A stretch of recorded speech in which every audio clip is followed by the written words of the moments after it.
Welcome to Buy, Hold, Sell. My name's Matthew Kidman, and today we're talking about companies and reputational risks. When companies upset their customers, their investors, by doing something that people generally don't like. And with me to discuss the issue is Ron Shamgar from TBF Investment Management and Dean Fergie from Cyan Asset Management. Dean, I'll start with you. Reputational risk, how important it is to a professional investor. Can you give us a rundown of that? Yeah, look, it's obviously very important, but there's two aspects to how important it is. I guess there's the financial impact on the business, that if a company's got a bad reputation, how much does that affect their bottom line?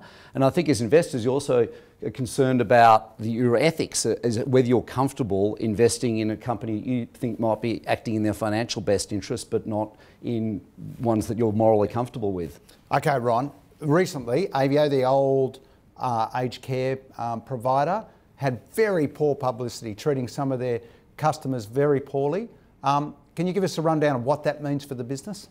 Yep, sure. So, look, basically, I've watched the Four Corners program on the ABC channel last week, and personally, I think it was a little bit disgraceful in the way they treat those pensioners.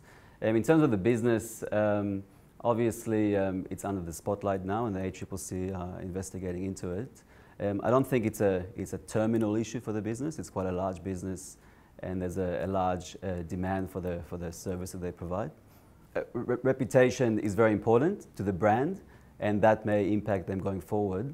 And I think that you probably don't want to be holding a stock like that. Okay, so the stock has fallen 15, 20% in that region. Lot cheaper than what it was only a couple of weeks ago. Does that mean you buy it, or does the reputational risk override that? No, for us it's a sell. I think ethical and reputation practices are very important in a business, and so for us it's a sell. We wouldn't buy it. Okay, Dean, we've seen it with a few other companies as well. Domino's Pizza had a bit of a round a few months ago with their franchisees. Yeah. How do we measure reputational risk when professional fund managers and investors are looking at valuations? How do we put that into the value? As a personal investor? Yep. Oh, look, I think with anything, it's just very, very subjective that some person's view of a reputational risk is different to others. I think what we have seen is that companies can recover from it. You've seen Samsung with exploding batteries. You've seen Google that have just had a sort of a $3 billion antitrust lawsuit. These businesses will recover and they'll keep surviving. So I think it really is just, you've really got to make up your own mind. But it's very, very hard to judge. You just can't quantify reputational risk in terms of a dollar amount. So you've got to play what's in front of you. Yep. But do you look at it as an opportunity to buy stocks because obviously there's a reaction to sell off the stock, such as we saw with Aveo and we've seen with Domino's in recent times? Is that a buy opportunity?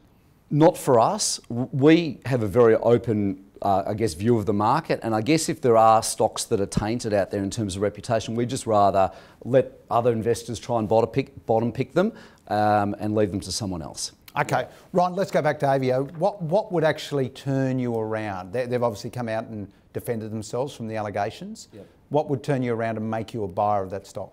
Well, the critical issue for us is the way they basically take a commission out of the sale price of the apartment or the retirement apartment that the pensioner lives in.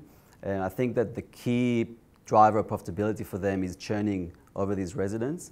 And if the ACCC makes some enforcements which restricts the way that they can take this commission on the end of term sale, I think that could impact the profitability. So you want to get some certainty in terms of what that impact could be. So you would like to see the regulations maybe tighten up around what they can do and then see how they can operate under that. So that's going to take a long time.